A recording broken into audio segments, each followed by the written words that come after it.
Hello everyone welcome to happy codes. இந்த வீடியோவில் ஃபார்மோட continuation part 3 தான் பார்க்க போகிறோம். போன வீடியோவில் இன்புட் எலமெண்ட் யூஸ் பண்ணி டிஃப்ரெண்ட் டைப்ஸ் ஆஃப் டைப் அட்ரிபியூட்ஸில் பார்த்துருந்தோம்.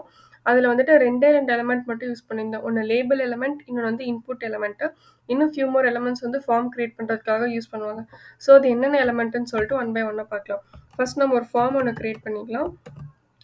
ஃபார்ம் ஒன்று கிரியேட் பண்ணிட்டு அதில் ஒரு லேபிள் ஒன்று கிரியேட் பண்ணுறேன், செலக்ட்னு சொல்லிட்டு.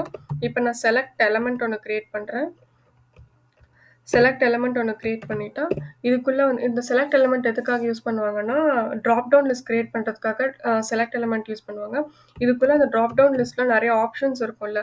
இப்போ ஒரு ஸ்டேட் எடுத்துக்கிட்டிங்கன்னா அதில் லிஸ்ட் ஆஃப் ஸ்டேட்ஸ் இருக்கும்.